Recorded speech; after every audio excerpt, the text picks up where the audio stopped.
All sports, all plays. Yeah. All sports, all plays.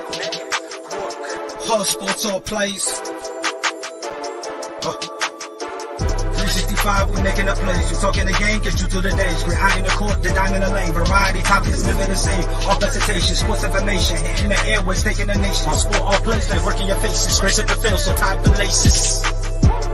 All sports, all plays. All sports, all plays. Yeah. All sports, all plays. All sports, all plays. 365, we making a plays. You talking the game, get you to the days. We're high in the court, the dime in the lane. Variety, topics, living the same. All presentation, sports information. Hitting the airways, taking the nation. All sport, all plays, like working your faces. Grace at the field, so tie the laces. All sports, all plays. All sports, all plays. Network. We on top of our game. All sports, all plays. All Get ready. This summer, the Arena League Sports is on ASAP Network. Tune in live on either the Tiki Live or Roku app, as well as your smart home TV.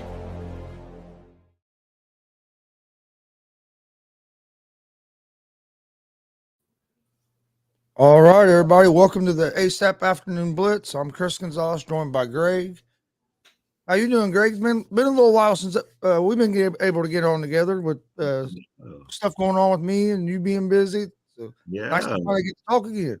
Yes. It's good to be back on. I'm doing great. I'm glad to see you're doing well, Chris. And so ready to talk some playoff basketball. It's been a lot going on since we last talked. You want to start with last night, or you want to start with the KD stuff first, and then go into last night? Let's do last night first, and then we'll get to Kevin Durant here. What a game! Memphis and Minnesota was. Minnesota ended up winning by 2, 111 to 109.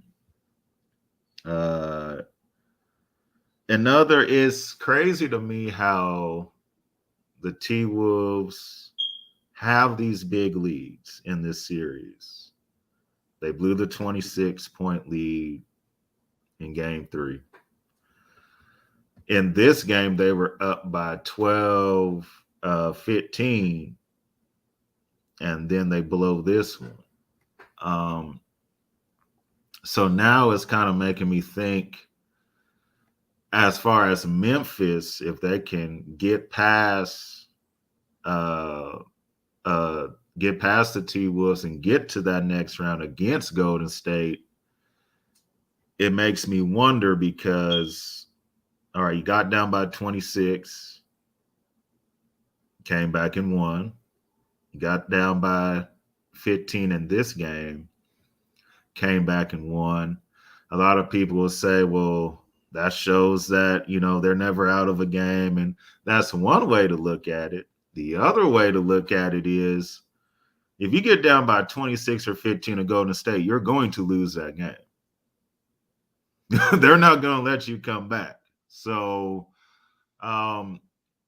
I think it's kind of some weaknesses we're seeing from the Grizzlies. I mean, they're winning, they're pulling the games out, so it kind of gets overshadowed because they end up winning. But there are some weaknesses there. Not saying that the Grizzlies wouldn't be able to beat Golden State in a series, but it's still some things that they need to work on. But they still have this game 6, and I think Minnesota is going to actually win this game 6, and then we'll have a game 7 back in Memphis. They could. I think you're right. You're on the right track with something about Memphis. I think for some reason they get off to slow starts. And then it's like they get down, and then they finally that switch clicks, and they start playing better. But you're not going to be able to do that against the Warriors. You're not going to be able to do that against a healthy Suns team. I know the Suns aren't the same right now, missing Booker, and they're having their own problems with the Pelicans. Yeah. But with a healthy Booker, you're not going. I don't see you come back from no 15, 20-point deficit to beat the Suns. But another angle I'd look at this from is Minnesota. You had basically two different times in the one game where you were up by 25 to 26 points. You lose that game. And then even in game 4, when you did end up winning that game by 1 point, you had leads in that game up to 10 or 11 points. And every time you get a lead, you would lose it. Just by watching them, it's like when they get a lead, they switch the way they play. They kind of get content, and they start playing not to lose the game, not to lose their lead, instead of just keep doing what they've done to get them the lead. Exactly. It's like they start playing not to lose instead of playing to win like they were, and that's how you get up by 25, 26. And it's like, oh, we're up by 25. Now all we have to do, we just need to burn the clock down. And all right, yeah. When you start thinking like that, that's when things go wrong. Same, you see it all the time, and I know it's a different sport, but NFL. Yeah. They go to the prevent defense. Yeah. Prevent defense all it does is prevent you from winning. Prevent you from winning, exactly. Yeah. But you see that happen in the NFL, and I think that's kind of what we're seeing with the Minnesota, is they get a lead and they get kind of comfortable, and then when that team starts coming back, they can't turn that switch back on to get back in the intensity that they had to begin the game with. Right. That's right. And I mean, Karl Anthony Towns is having a great series. I mean, 7 for 15 yesterday. He made 5 threes. Anthony Edwards, did all he could do. He had 22. Cat had 28. It's just that last play. So let's kind of touch on that. So it's tied. It's 90. About to say 99. Lord, it was tied 109. With about 3.7 seconds left. If I'm coaching the Timberwolves, I'm saying, hey, don't let 12 catch the ball. Everybody else gets to touch it. 12 don't get to touch it. Yeah. And the play starts. I don't know what Anthony Edwards is doing. I don't know if he was trying to get the steal or what was the deal, but Ja is open, and all he does is just go into the lane and just lay it up. So on that one, I feel like your best defender has to be on Ja. And your best defender is supposed to be Patrick Beverley.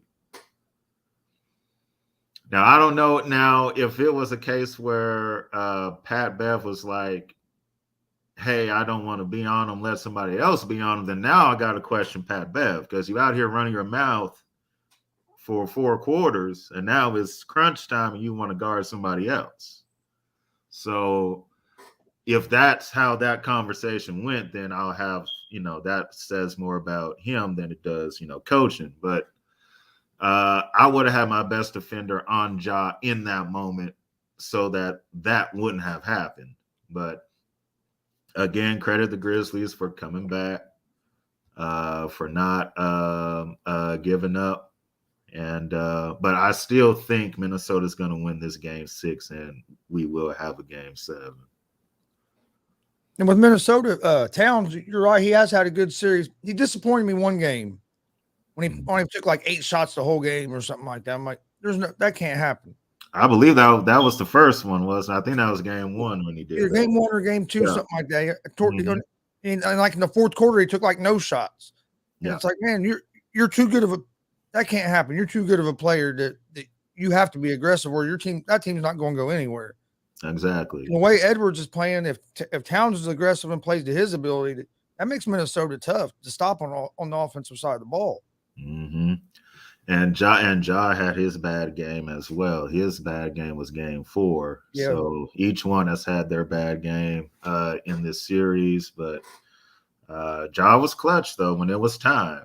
I mean, he did, take over. He had 30. So You think it's going 7 games?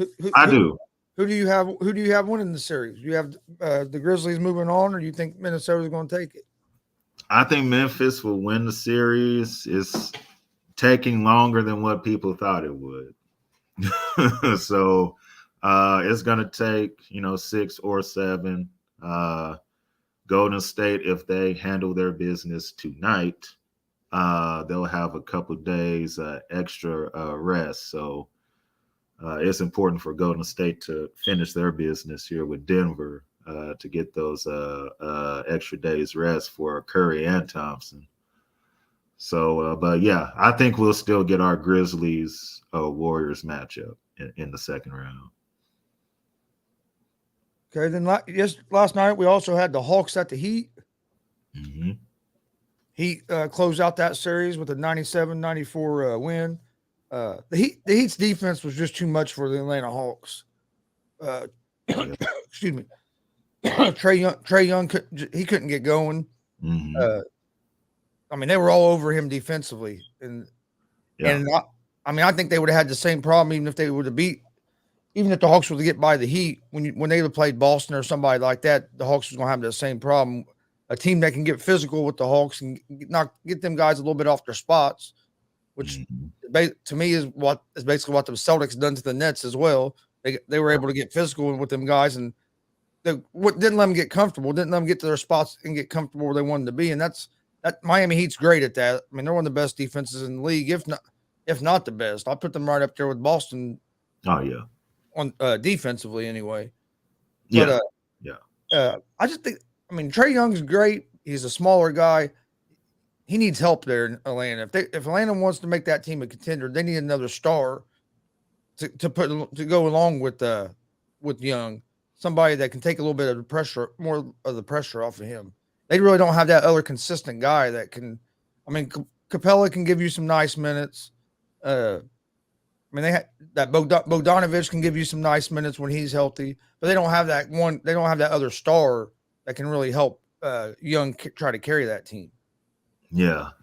He does need somebody else. Well, the T-Wolves kind of did the blueprint as far as it was just Karl Anthony Towns for so long, and then when they draft Anthony Edwards, now with having Anthony Edwards, now you have Karl Anthony Towns has somebody else that can also score. So the same thing here with the Hawks. They're going to need somebody else besides Trae Young. DeAndre Hunter had, 35. He had the game of his life, and still was not enough to be able to win this game. So Trae Young, they're going to have to get another scorer in there for him in order for the Hawks to make another deep run like they did last season. So what happened to? What do you think happened to the Hawks defense? Because one of the reasons they made that run last year, in the playoff time and even in the bubble when they were done decent in playoffs, they were playing better defense. mm-hmm. When Nate McMillan got there, it seemed like their defense picked up, and then they were starting. They looked like a better team. And then this year, it was like their defense went back. Yeah, not putting in the same effort like they did last season. Whatever that is, maybe that's thinking more highly of themselves because they made the conference finals and they're like, well, we made the conference finals and we don't have to put in the same effort on defense like we did. Like, well, yeah, you do in order to get back to the, conference finals and even deeper. So just kind of, the Hawks were kind of feeling themselves this season, and but they did good in having a good second half of the season and making the playoffs because it looked like they weren't even going to do that. So they did have a good second half of the season, but They do the off season. They need to get another scorer or two to help Trae Young on the offensive side, and just like Anthony said in the comments, it is just like Jokic at Denver. The only difference is Jokic don't have no help because everybody's hurt. They're there, they're just hurt. And whereas with Trae Young, they're not on the team. So the Hawks, their front office is going to have to do a good job during the off season and getting some help there for him. Then in the other game last night, the Pelicans at the Suns. Suns pretty much controlled most of this game last night. There was times, man, the Pelicans would cut it down. It looked like they would make a run and go and get it close, but they couldn't get no closer than about that 6 to 7 range. And it seemed like they just Bridges played phenomenal last night for the Suns, man. He was everywhere. He hit some big shots. The player that's really impressed me in this series is Brandon Ingram. Yeah. I'm not gonna lie, I've never bought into the hype on Ingram. Yeah. But watching him this season, I've watched a lot more of him playing, and his confidence level is through the roof from what it used to be, and he here in the playoffs, he's been pretty much unstoppable at points. Yeah. In the game, and man, if I'd like to see what the Pelicans would have looked like with Ingram playing the way he is, if Lowry healthy and you get a healthy Zion on the court. I'd like to see what kind of difference Zion could have made. I'm not saying Zion's a superstar right now because he hasn't proved what he can really do in the NBA yet. But I think he's going to be good enough in the NBA if he's healthy that he would have definitely helped this team. Yeah, he would have definitely helped. And with Booker being hurt, having Zion, he might have been that extra they needed to get past the Suns with Booker being hurt. I think because I think the Suns will win the series now after winning that game last night. I think the Suns are going to win this series. So I just don't see them winning 2 in a row. Yeah, they're not going. Even if the Pelicans do pull out Game 6, Game 7 is still at Phoenix. Yeah, Suns are going to end up winning this series. Brandon Ingram, me being a Duke fan, I've seen Brandon Ingram. His year at Duke, he was, great. But now his game has grown, and his mid-range game has gotten even better than it was in college. So I can tell that he's been working on his game. And it's definitely working out for him. So now, with Brandon Ingram being at the level that he's at right now, if Zion can get in shape and play I'm not going to say a full 82 games. Let's just say he can play 65, 70. With the way Brandon Ingram is playing right now, you could say the Pelicans can be maybe a top 4 team in the West next season. But or if they trade Zion and they get some picks back, or however they're going to end up doing it. But I have been impressed with Ingram also. But the Suns, Bridges, great game. That was the first game that he's kind of showed up in this series, because I was trying to figure out where he was at. I said, "Where's Mikal Bridges? Yeah. He had a good playoffs last year. What's going on?" So he finally showed up, and they're going to need him, especially with Book being out for these next couple weeks. So it is all hands on deck for the Suns, and they'll get past the Pelicans, but they're definitely going to need all hands in this next series coming up. Chris Paul had a bounce back game last night too, after only having like 4 points the game before. Yeah. I think he kind of figured out how I forget the guy's name. Alvarado, I'm hoping I'm saying his name right, was guarding him the previous game. And anytime someone's guarding you that you don't really heard of or you don't know that much of, I think he kind of surprised CP3 about on how good he really was on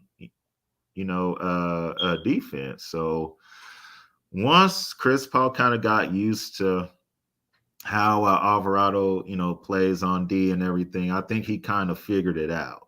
So we're not going to see any more 8-second calls and steals and all that like it was in the game 4. So.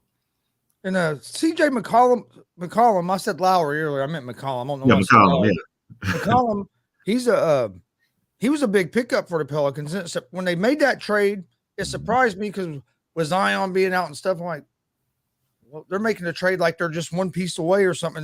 They're trying to, I just wouldn't expect them to make a move like that. But McCollum coming in with Ingram, them two together have been a good combination. I think if you get a healthy Zion, that they could be in the top five or so in the West next year.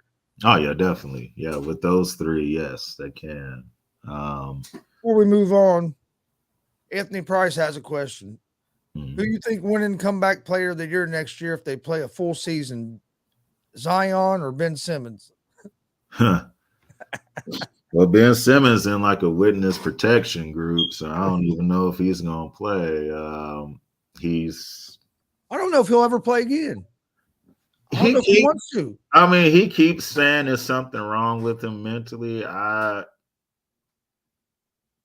It's getting to the point where I hope he's not saying that as an excuse. Now, there's a difference between really having something wrong and then just saying you have something wrong. And when your team needed you in that game 3 and game 4, you were on the bench, but you were in street clothes. And that was the time the team needed you, and you let your team down. I don't even think he's going to be on the Nets next season, to be honest with you. I think they want to be done with him now. And if that happens, who's going to take a chance on him? Who's going to do it? I mean, Braun is the only one that maybe will, put his hand out there and say, hey, let me, It'd be no worse than what happened when they got can't be no worse than, Russ. So let's go ahead and try. But I mean, besides that, that's the only, if that doesn't happen, I don't see another team. And I hope he's not using the mental thing as a clutch. Like if you really got mental issues, hey, by all means, that should be first. You got to get that taken care of because that's serious. Yes. But if he really don't have the mental issues going on, he's just using that as an excuse, then you're hurting got future players or even players that are in the league now that do have mental issues. Mm-hmm. You're going to hurt how they get treated when they have those problems because people are going to start saying, he's not serious. He's just making that up because he don't want to do this or don't want to do that.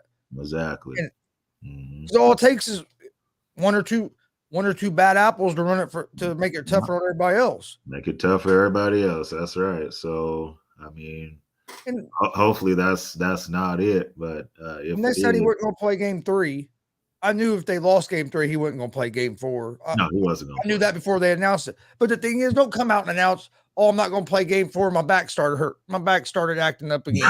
No, just say we don't think there's a chance we're coming back from 3-0. Yeah, from 3-0. I'm not going to come back and play. Exactly. That's it. People would have respected you more for saying that than to act like your injury started bothering you again.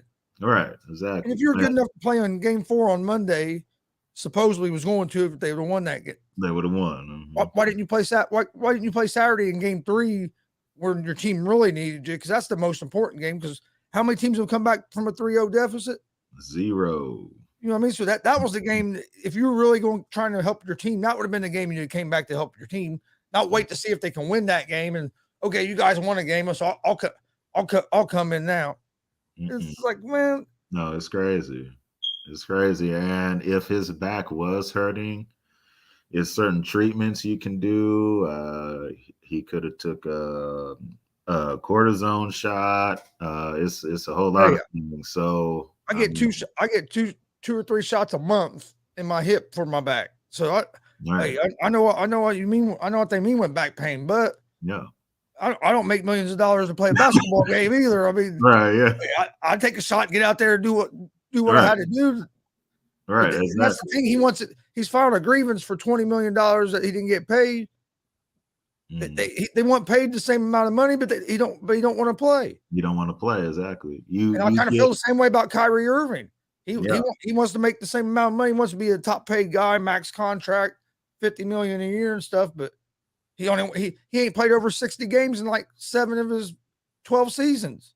No, and came up short in this playoffs. So that's going to hurt his bank a little bit. But this wasn't the Nets' problem in the playoffs. Wasn't all Simmons. No. I know KD didn't play well. A lot of that I think had to do with Boston's defense. They were able to. I've never seen. I don't know. He just looked so. They had KD so far out of his game, man. They had him. They got in his head somehow a lot more than I've ever seen another team be able to get in his head defensively like that. I've never seen that. I've never seen KD get rattled.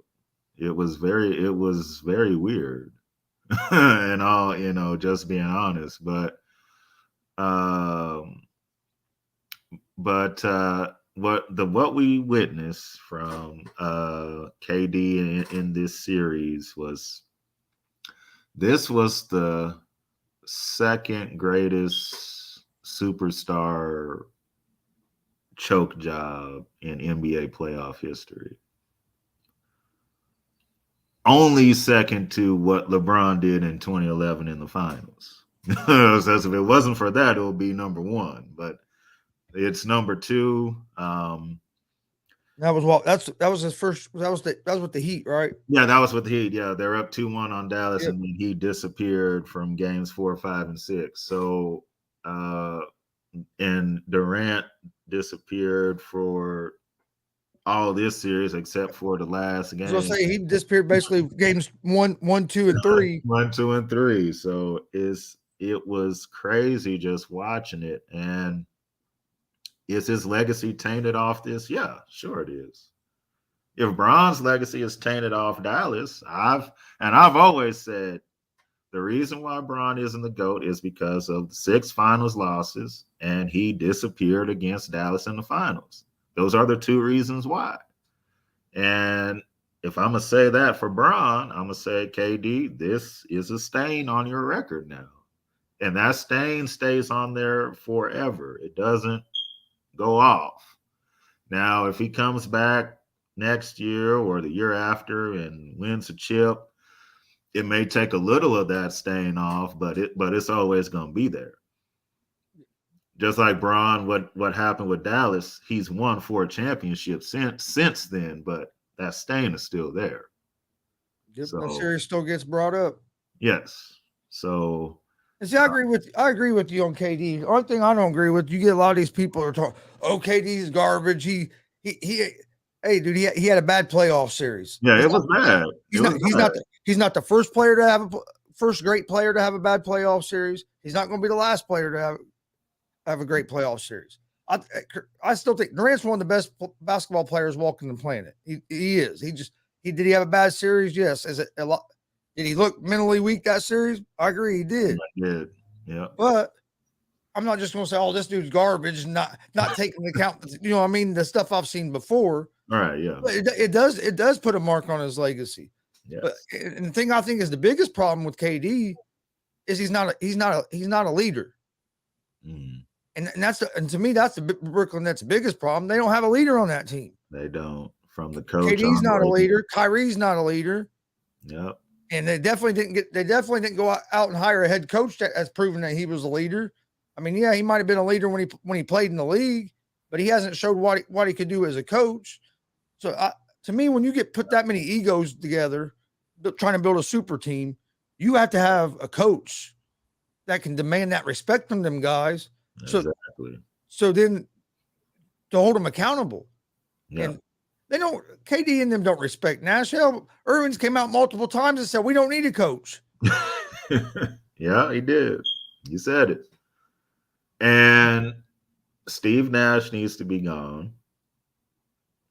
I don't know if they're gonna run that by KD. Like, hey, KD, do you want Steve Nash? It don't matter what KD's answer is. If his answer is yes, Steve Nash need to stay, you need to do the opposite and say no, Steve Nash need to go, because this is not working. They played ISO ball where it's just dribble, dribble, dribble. Okay, KD is 10 seconds on the shot clock, do something.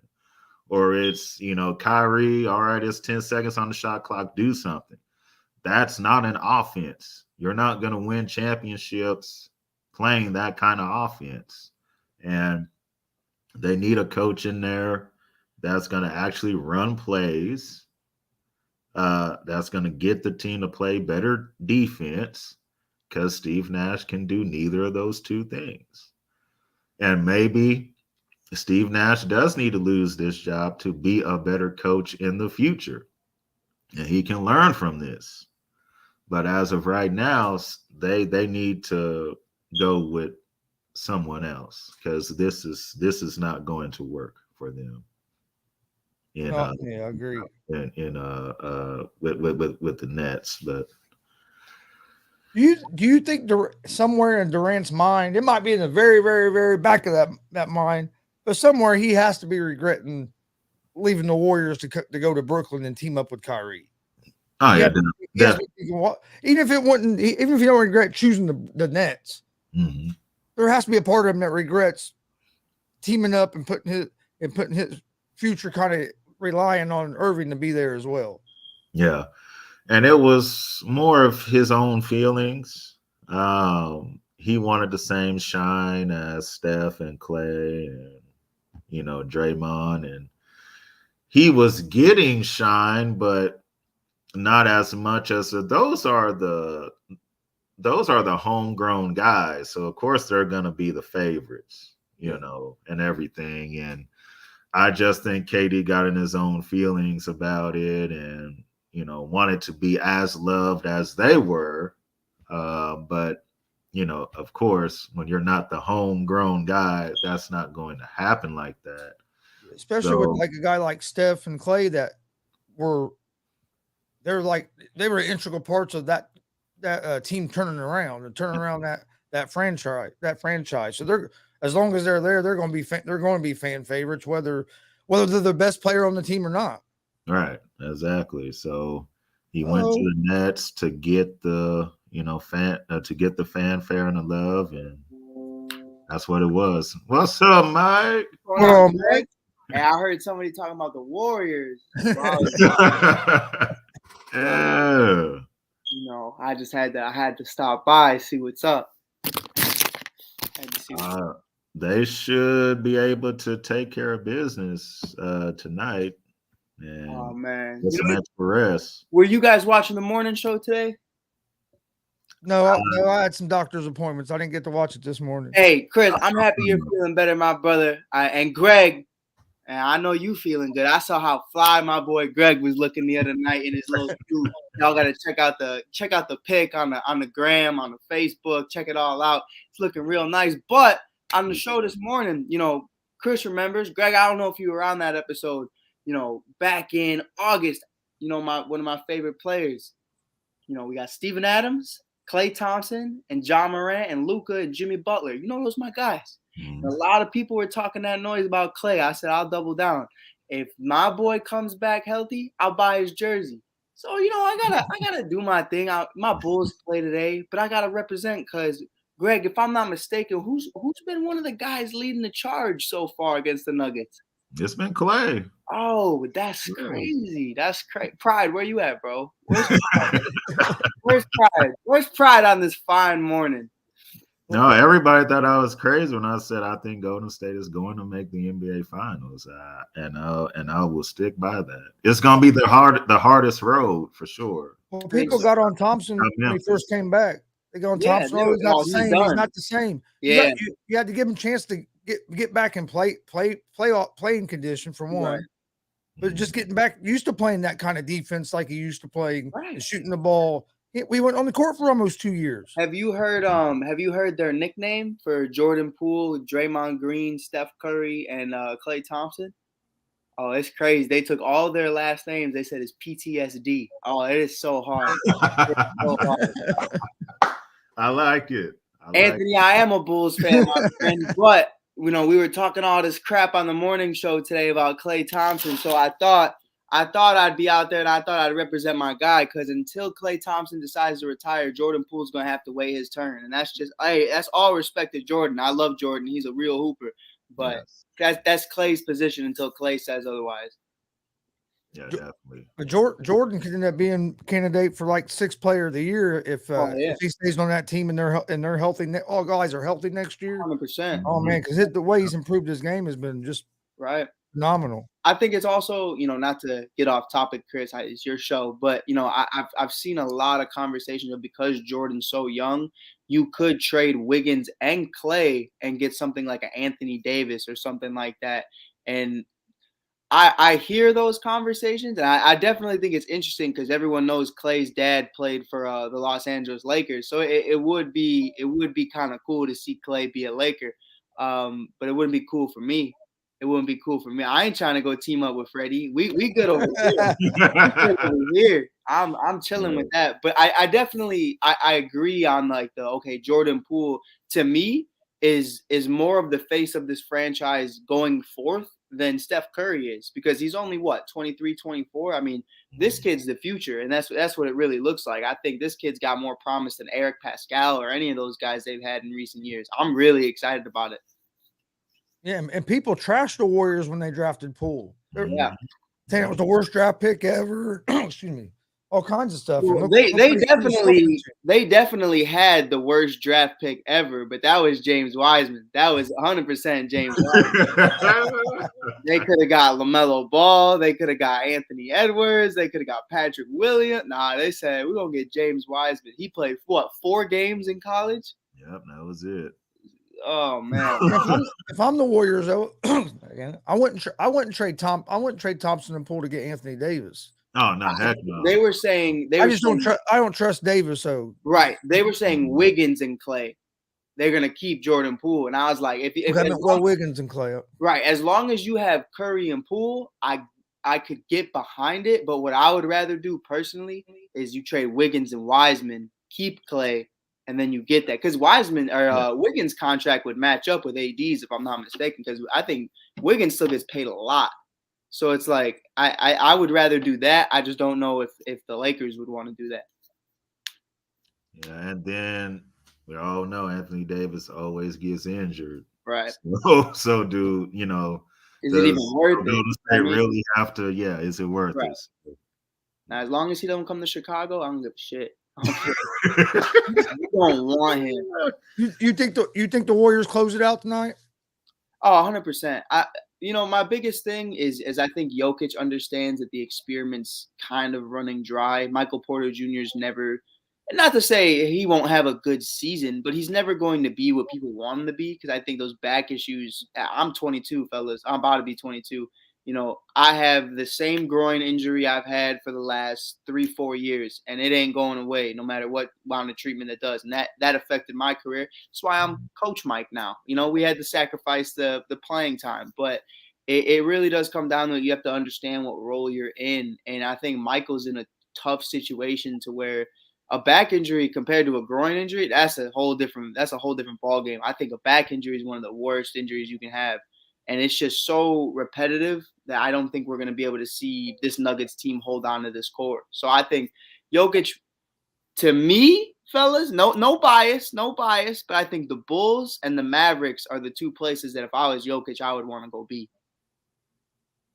I can see that. Well, yeah, that makes sense. Yeah, you're right. Back injury, because like I said, I've been off work for 2 years all stemming from hurting my back. Right. They give you a shot. Oh yeah, you might feel good for. They give you that cortisone. You're like, that didn't do nothing. You might feel good for a day, a little bit better for a day and a half, and then right back to normal. So I mean, I know how hard it is from back injury, growing injury, any injuries like the hamstring. That's what makes me worry so much about Booker coming back. Right. He might be able to come back and play, but he's not going to have that confidence in his head to be taken off and trying to get in that sixth gear again. Right. He's going to be like, I'm going to pop. Is my hamstring going to hold up? It's terrifying, bro. It's one of those things where, like, especially like I know I sound like a Derrick Rose, but I hurt my shoulder too. I've had concussions. I've had a bunch of stuff happen while I played ball, and it's like especially when I played lacrosse and football, it's one of those situations to where, Greg knows I'm not the best scorer at all. So I was physical. I just hurt dudes. That was my job. But when I came back from these injuries, I was afraid to hurt people because I thought I would just end up hurting myself. And it's one of those mental blocks, especially for someone like Book.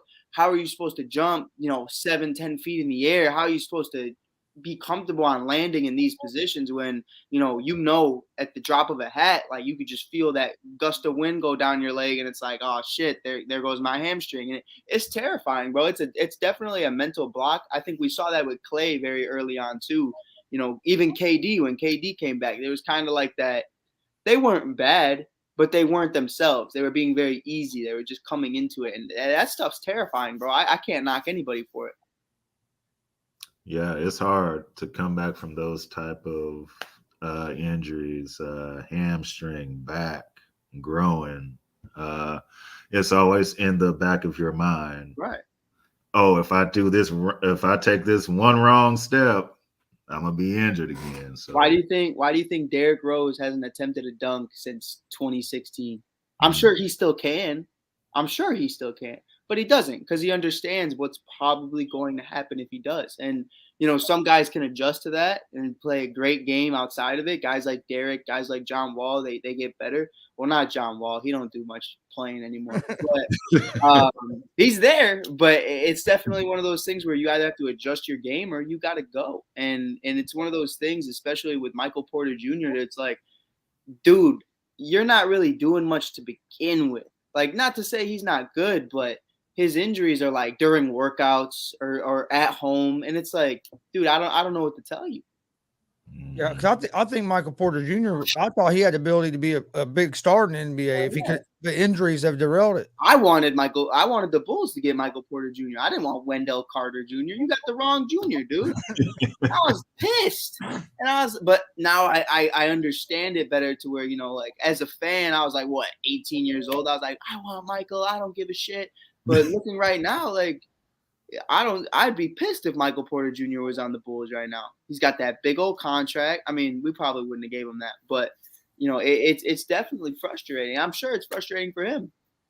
So that's why I think it's going to be tough for Booker. Is this isn't the first time he's dealt with a hamstring injury like that. Reports came out he was hurt last year in the finals.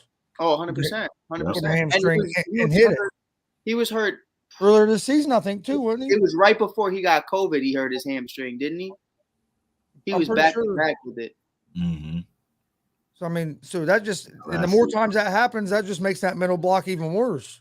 Oh, hell yeah. And it just makes that muscle weaker and more prone to getting hurt. And it's just like, there's so much negativity going on. Everything just needs to go right. And then you're paired up with Chris Paul, same situation. Then you got DeAndre Ayton. He don't know what he's doing out there. I love DA, but it's one of those things where sometimes I look at him and I'm like, do you know like where you are right now? Like, it's like he's running in circles. In circles, yeah. Yep. Like he's at the 3-point line in the corner, and I'm just like, get the fuck, why are you get in the paint, bro? And he's just like, I want to shoot threes. And I'm like, I don't care if you want to shoot threes, bro. You got Jay Crowder, you got D-Book, you got Mikal Bridge.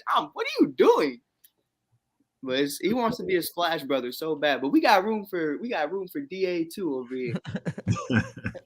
Got Bulls and Bucks tonight.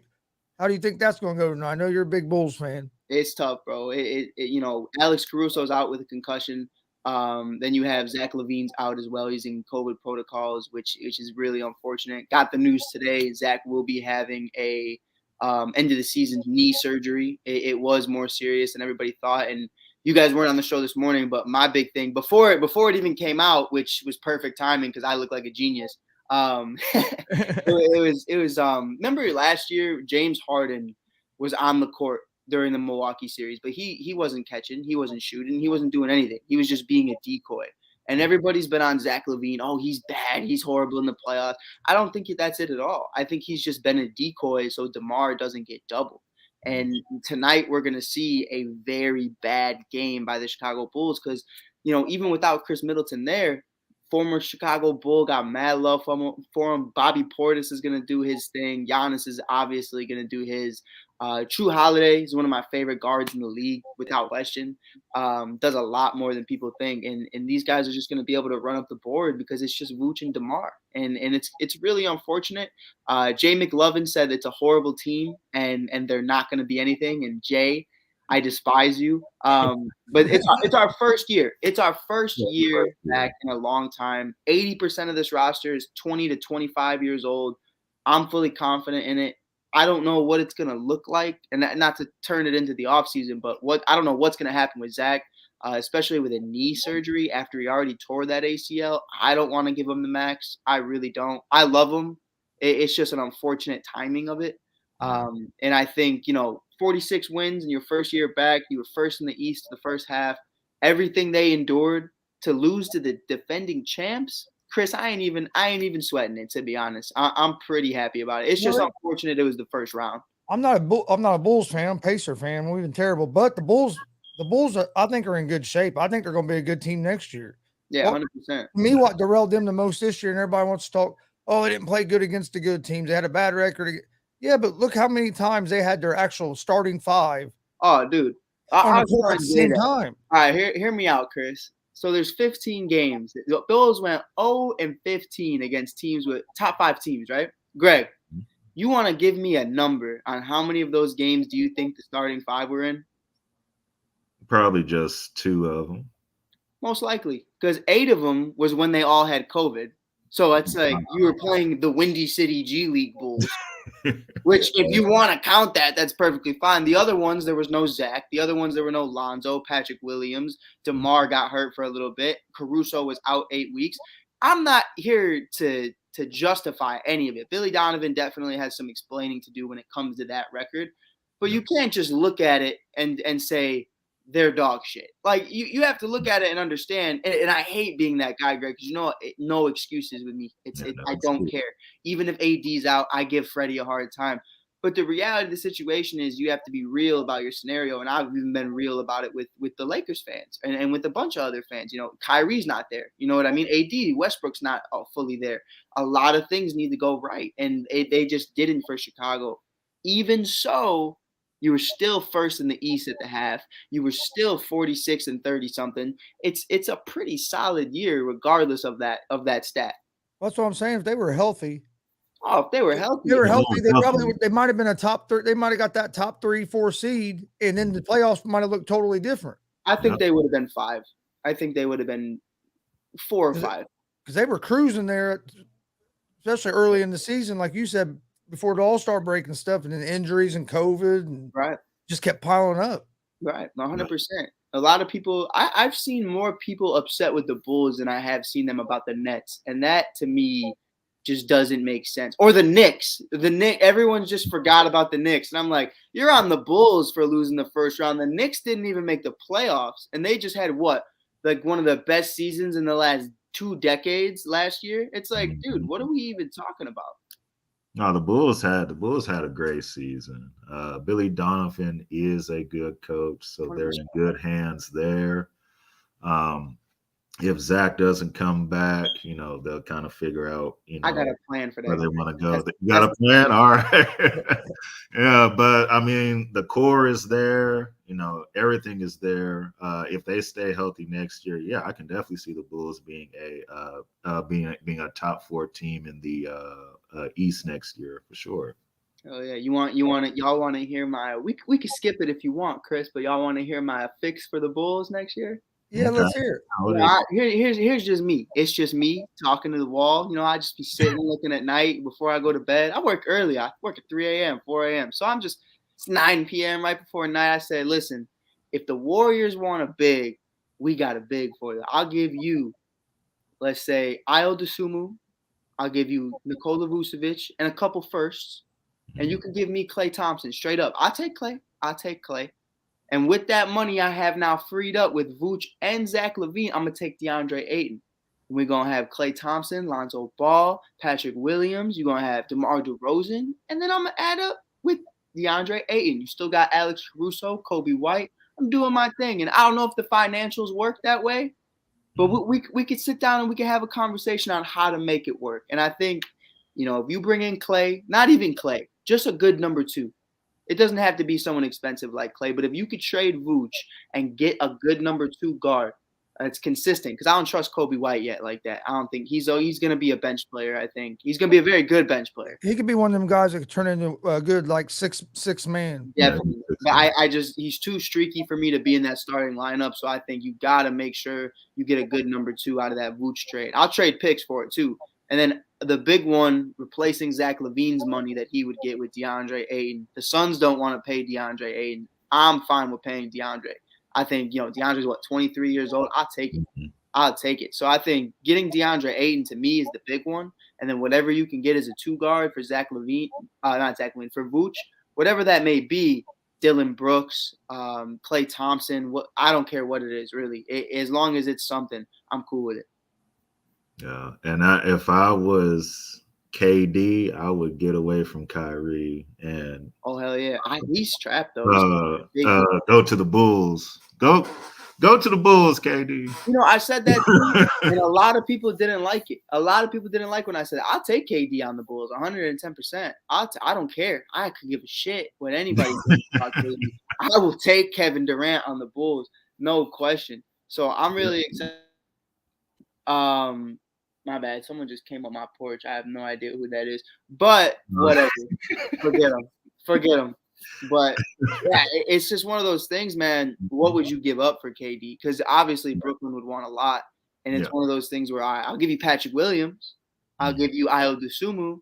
But the second you ask me for DeMar DeRozan, I'm going to have to respectfully decline. I can't do that. No. I can't give you all of them. All right. I'll take Kyrie, though, Greg. I'll take Kyrie. Has he done? I mean, ever since he had that shot in that game 7, he hasn't really. I'm just saying, Greg. Lonzo, Kyrie, DeMar, Patrick, Vooch. Nah, DA. I get DA in there. Yeah, again, yeah. If you get Ayton, yeah. I mean, that's a good team. That's a good team. I'm just saying what my thing with Kyrie is now. This is now the second time that he's kind of disappeared in the playoffs too. So there's that. Hey, you guys want to see some crazy stuff? Wait, let's see if it's still going on. Hold on. Oh, no, it's not. This morning, you guys know Evan, Coach Evan, great guy. Great guy on the network. Real cool. My problem was every time I every time I hit my camera, it would show Evan's profile picture. It's like, y'all got the wrong white guy on here. Everybody else's camera was fine, but mine was Evan. And I was like, yesterday mine was doing that. It was putting up somebody else. I'm like, what happened here? I was like, hey, don't disrespect me. And it's not to say that I don't want to be Coach Evan. He's a great individual, great guy. His team's a hell of a lot better than mine. But I was like, I'm like this, giving my take. How am I supposed to give my take if y'all don't know that's me? All right. I was so frustrated. But I wanted to ask you, Chris, Greg, how do you guys feel about the Bulls? What do you guys I'm biased. So what is your next step with this team? Because maybe I'm missing something. Maybe Jay McLovin's right. Maybe this team is horrible and horrendous, even though he's a Rockets fan. What do you guys think the next step is going for year 2? Well, they need another scorer besides DeMar, and and if Zach does go, they're gonna definitely need another scorer. So Vooch is good, but DeAndre Ayton is a little bit better center than Vooch is. Not saying Vooch is a scrub or nothing, because he's just older, man. He's not. Very fast-paced offense, and that's not Vooch. Yeah, right, exactly. So if they're able to get Ayton, that would be good. So yeah, they need a center.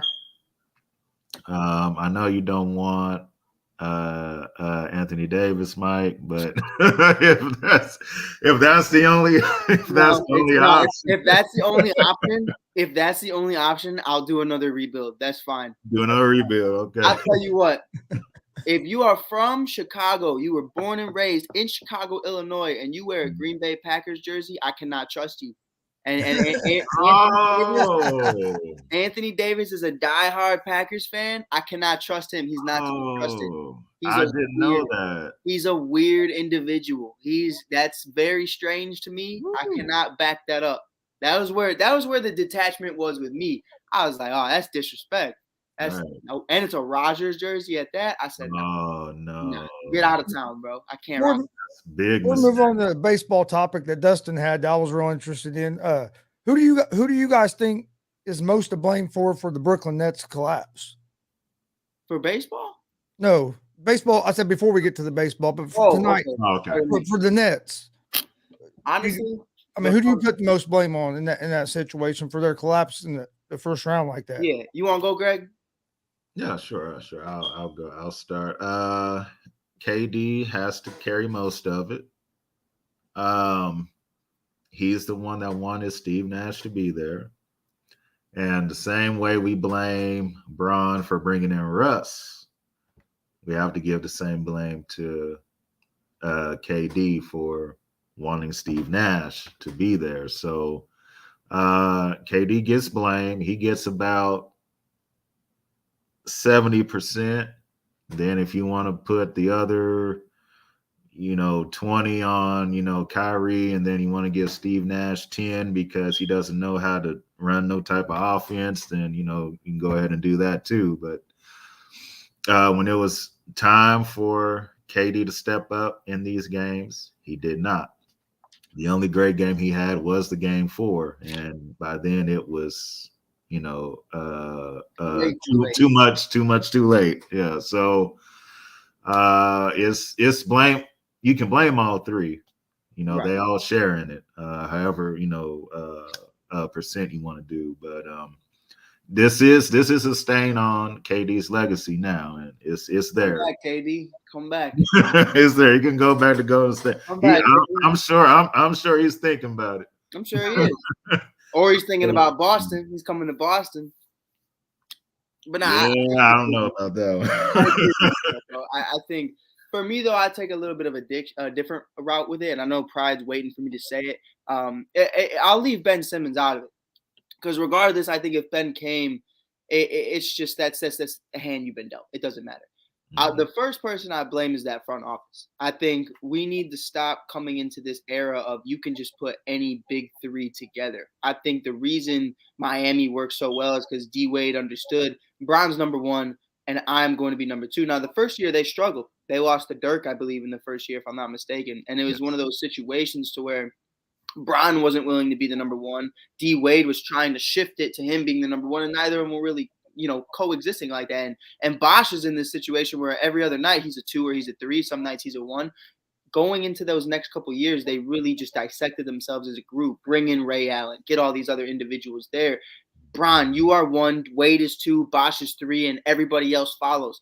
That's how it was ran, and there were no egos. There wasn't anything crazy going on with that. The problem now, Westbrook, AD, LeBron, not to say LeBron has an ego, I know he definitely doesn't, but Westbrook does. AD is in a place to where he's just not there mentally. Sometimes I think he checks out when it comes to playing physical and when he's banged up, which, like we said earlier with the injury thing, I have to keep that same energy.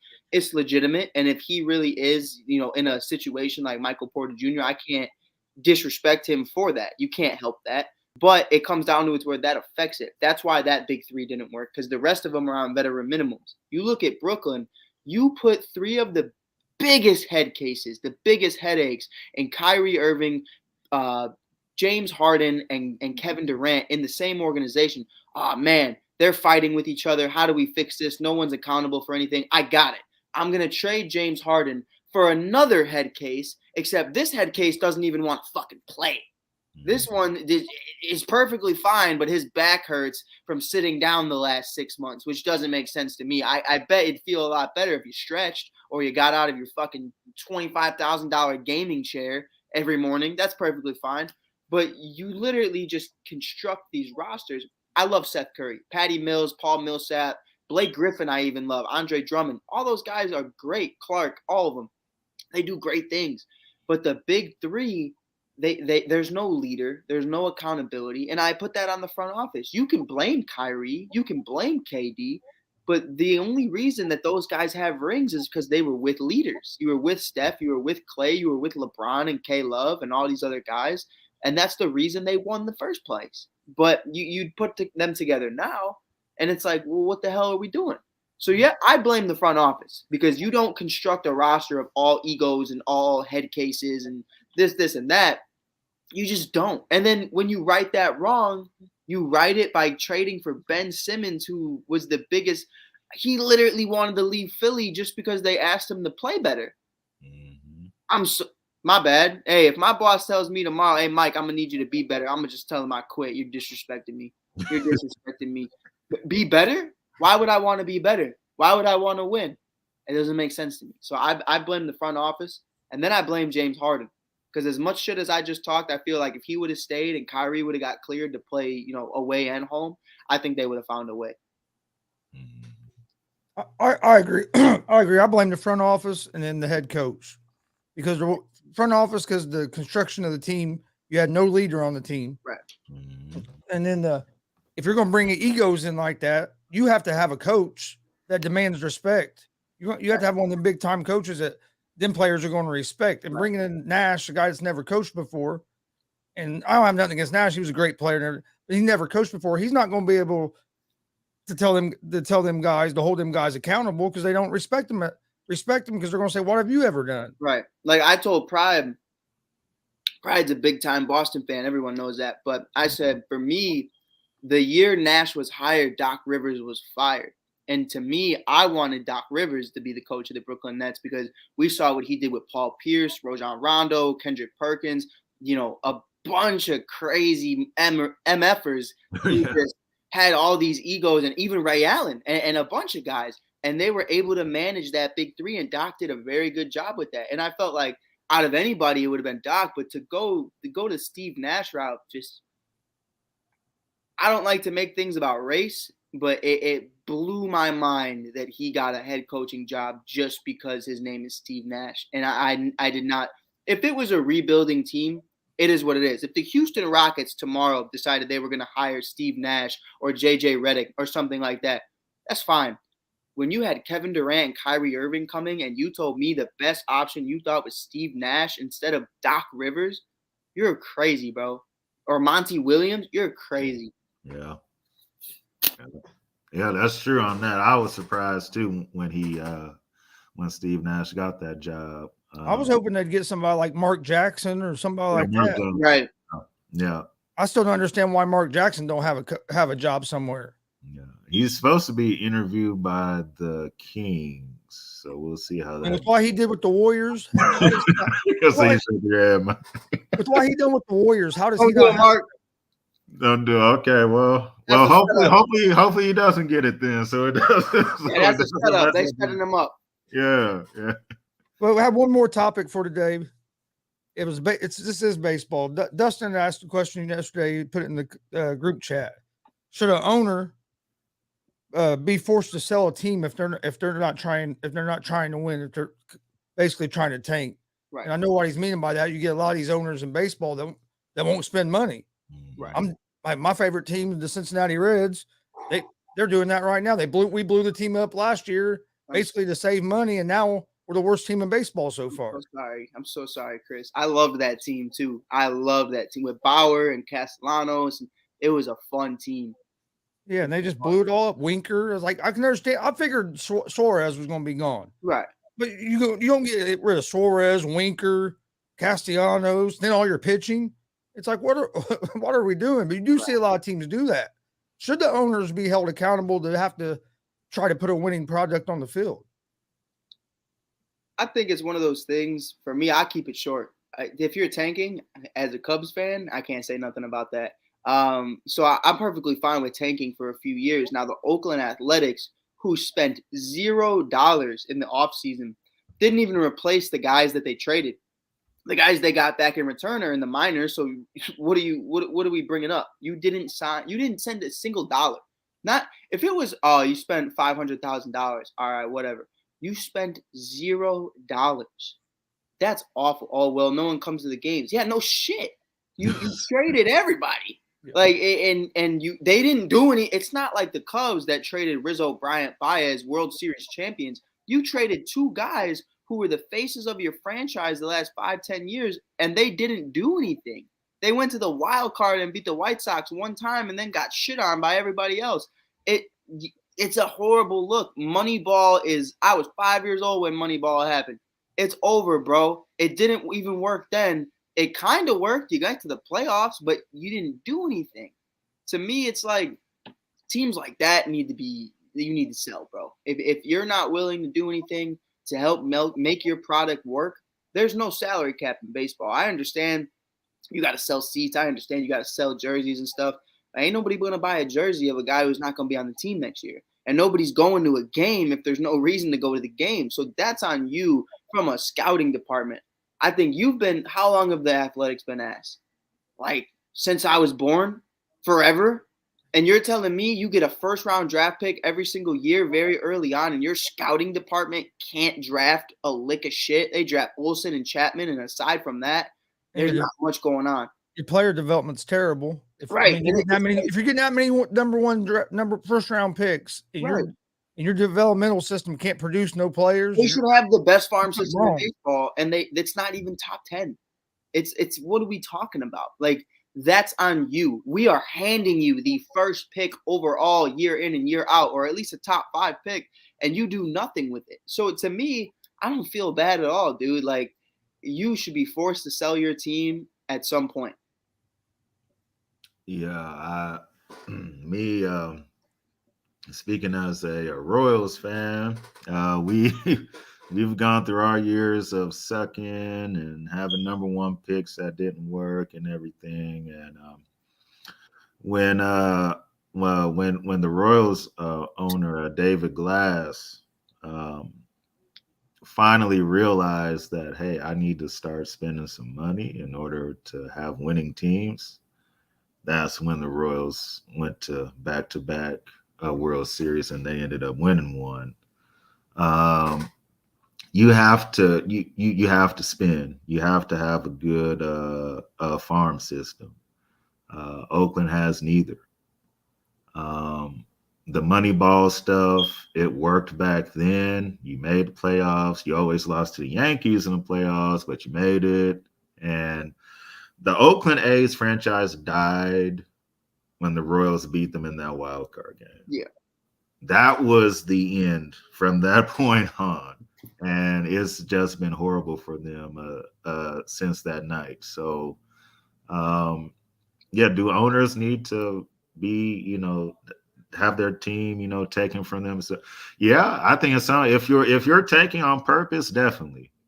I know we talked about it, Chris, on another episode where the Dolphins owner was doing that. And I said his team needs to be taken. That's messing with the integrity of the game. We already got people making YouTube videos saying, hey, the NFL only wants certain teams to win. And right.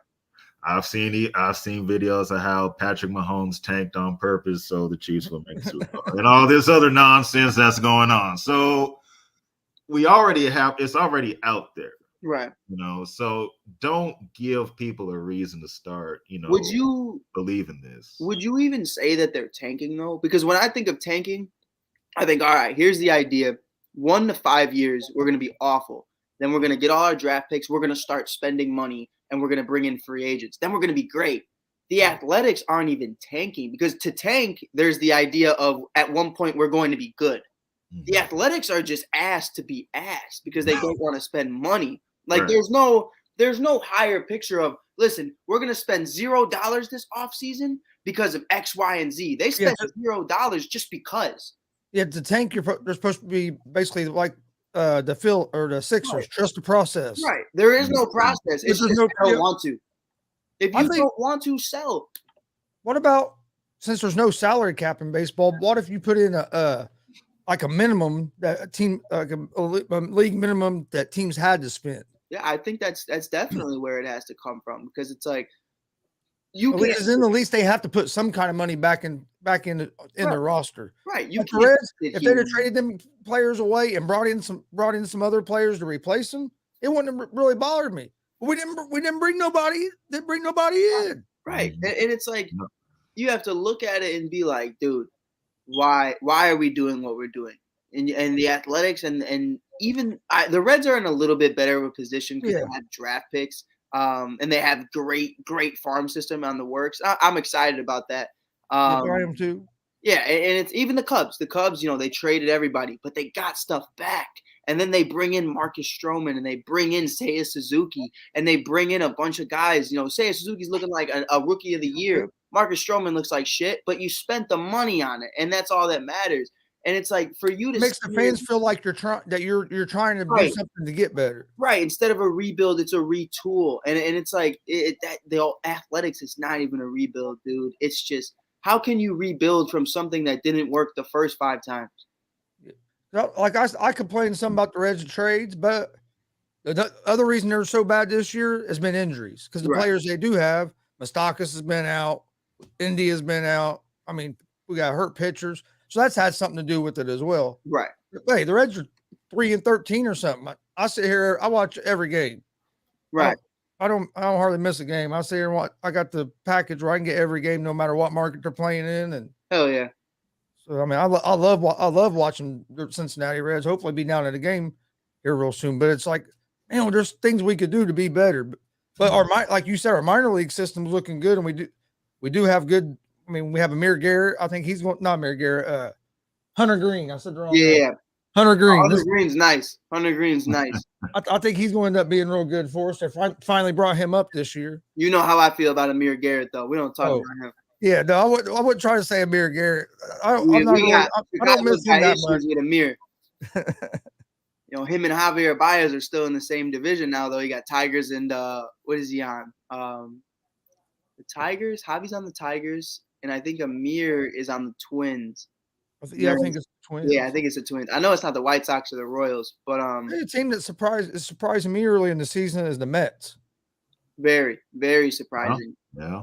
I didn't even know Jacob deGrom was playing too. I was like, I thought, last time I checked, he wasn't, and I was like, okay, that's fine. But it's a weird situation with them where I think they'll go as far as they want to go. I'll be going down to Chicago to watch the Cubs here pretty soon as well. My fiance, that's her. She's a diehard Cubs fan. I'm a diehard Reds fan. And we went. Oh, Chris, last time I took her to a game, we went in Cincinnati. So this time, she said we had to go to Wrigley Field, which I want to go there because I've never been to Wrigley Field. So I'll hook it up. Let me know. Oh yeah, we'll be there. My sister lives in Chicago too, so I like going to Chicago. We haven't been since the pandemic. Right. Oh yeah, man. I mean, hey, I don't want to be here, and I live here, so it's just one of those things. It's a nice visit. Just don't stay too long. Chi-Town has the worst drivers in America. Just putting that. The worst drivers? Yes. Hey man, you're talking to a 22-year-old kid with no driver's license. I can't. Well, that's when I'm in Chicago, I don't drive. I take the train and the bus about everywhere. I take the train everywhere. I don't want to lose my parking spot at my sister's house, because if I do, I might have to park 6 blocks away. Yeah, that's why I don't drive, dude. I'm so old. Like, I can drive. I know how to drive. I just don't care to. Like, it is what it is. Now, when I have kids one day or something, I'll drive, no problem. But until then, I could give a shit about That's driving. how my sister is. She has a car and it just basically stays parked. Mm-hmm. Yeah. And then with gas the way it is, I'm good. Yeah, yeah, this is good. I'm good. Yeah, when me and my wife visited Chi-Town, the traffic was awful. And the pizza was fire, though. Chicago got the most fire pizza. I said they got the most fire pizza. We up there. Yeah, it's the most fire. But we were just looking around, and the Navy Pier was beautiful, and the White Sox Stadium was right in the hood. And I said, "It's right in the hood for real." It is. Yeah. It's not the hood, but it's a hood for sure. It's a hood, yeah. It is a hood. Yeah. Wrigley Field's in this nice little segregated white neighborhood. It's Right. nice. But nah, White Sox Stadium, you don't be there after dark. Definitely Yeah. don't. I've been there once, and I was kind of more disappointed out of it than any of the other ballparks I've been to. Really, I really like it. I'm a big even as a Cubs fan, I'm a big fan of the White Sox ballpark. I love the fireworks show on a Friday night. You know, it's a rare win when they get a win back in the day, but now it's pretty relevant that they see it a lot. They do a lot of stuff. I think It might have been because it was 100 degrees that day we went, and I just sat there and baked. Yeah, and it also could be that 100%. But my favorite ballpark that I've been to is Camden Yards in Baltimore. Really? I've never seen that one. That place is nice. I love the Cincinnati Reds Ball Diamond too, Great American Ballpark, but I really did like Camden Yards because it's down like in a hole. So when you walk in, you're at the top level, and then you walk down to the seats. So even if you're sitting in the second level, it feels like you're sitting at ground level. I heard Toronto and Tampa have a really nice stadium, and I really want to go check those out, especially Toronto, just because it's a little different. You know that's my American League team. Don't tell nobody, but Bo Bichette is my favorite player in all of baseball, and I'll die on that hill. But I really want to see those boys play when they come to Chicago. Yeah, Blue Jays have a very good team this year for sure. You know it, Craig. Vlad Jr.'s been hitting the hell of the ball so far this season. Stud, bro. Kid is a stud. Yeah, certified for sure. Certified stud. Bo Bichette just had his first grand slam. That kid's nasty too. He's got the hair. He's got everything going for him. Mm-hmm. Where you think the Cubs will end up out this year? You think they'll be able to compete? I think they do. I think they do for the only reason that they expanded the playoffs. I think they'll get in just because they're in a situation to where they're not bad, but they're not good. And there are going to be 14 teams in each division or each conference that make it to the playoffs this year. That's a lot of guys. And that division's not. That division's not real tough right now either. Yeah, it's not at all. And I think the Brewers aren't as good as people think they are. They have great pitching rotation. I love them, but they don't have a single bat to save their life.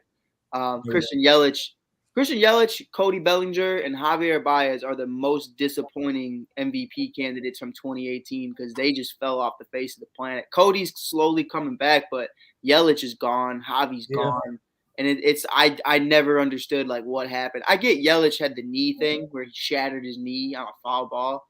Javier Baez is just a nutcase, but it's just something to where I think that surprised me because I wasn't a Cubs fan, but I was a big Baez fan. I loved watching Baez play. Javi's thing is he just thinks he's the shit. That's his problem. And it's like, stop swinging. You're trying to be this poster boy, this movie type guy, and you hit home runs all day. Dude, I just need a base hit, bro. That's all I need. And that was the entire team, though. They were all home runs, and there were no guys that hit for contact. This team now, with Seiya Suzuki, who I love. This kid's a stud. This kid's fun. He's a stud. He's doing amazing things. He hits for contact, and he hits home runs. Oh, my God. It's like he plays baseball. And then the rest of the guys all hit for contact, and it's producing run. Well, they beat the Pirates 21-0. I was like, what the fuck? 21-0. It was like the Bears were playing the Steelers. It was beautiful. I wish these teams would get away with just wanting all these home run hitters and get guys that can get base hits as well. Like you said, that's baseball. That's baseball, you get your singles, your doubles. Then you also get your home runs, but you don't just live and die by the home run all the time. That's what the fundamentals of baseball slowly – I coach high school baseball. Hey, I coach my former team I used to play for. They always preach to us, and I preach to them now. It's full circle. But, I don't need you to be a hero, bro. Just get on base, and we'll figure it out from there. And we'll produce runs that way. We played a horrible team, no disrespect, but I'm not going to name drop them. But I sent 22 kids to steal second, and we completed 20 of those steals. We got caught twice. One kid slipped and the other kid fell. That's fine. It is what it is. But 20 times. And that's all the Cubs need to do. But instead, they're going for the home run. They're going for the big yard go to send everybody home and get the walk-off. And that's cool, but not when you strike out 70% of the time like Javi. It's crazy, bro. It's crazy. It's like I don't get what happens from high school ball to the MLB, but at some point, these guys lose their way. Like you don't see bunts no more. No. It's like, man, Yeah. hunting's a big part of baseball, and it's a good way to produce runs, but at least get players in scoring position. 100%. Yeah. 100%. But no, instead let's send two guys up there swinging for a home run. They'll both strike out. Mm-hmm. And now we have a guy on third, but if we don't get a base hit, we can't score. Right. You bunt that guy over in the position, you get a base hit, you're scoring a run. Right. Well, sometimes just a deep fly ball will score you a run. It makes no sense to me, man. It doesn't. And that's how playing small ball. That's how the Royals. We won our championship in 2015. We had good pitching. Go ahead, Greg. Say it again. I didn't hear you. We won in 2015. Royals, yeah. I can't see, but hey, both your guys' teams have won a lot sooner since my team has won. So. Hey, it's all right. Hey, and that's probably the last time me or Greg's team will win, bro. It's gonna be a while. My team ain't been there since '90. Me and Greg, we got Seiya Suzuki, we got Bobby Witt Jr. Yeah, we're chilling. We're living. Bobby Witt Jr. Yes, I think the Reds will get better. They start doing good, then they blow it up and start rebuilding again. That's what I didn't get though. But what I kind of grasped from it, and this is outside looking in, Chris, you could tell me if I'm wrong, but the way I looked at it was you had to pay a lot of guys, Castellanos, Trevor Bauer, so on and so forth. The Trevor thing, hey, that worked out in its own regard because now you look like a genius. But the big thing for me is the guys you had in the minors weren't ready yet for you to start paying Castellanos, start paying Bauer. So I think you're going to wait a couple more years. And then once these guys all come up, like Hunter Green and so many others, and they start really producing, you're going to say, okay, now we can get free agents because we have all these guys for the next 5 to 6 years.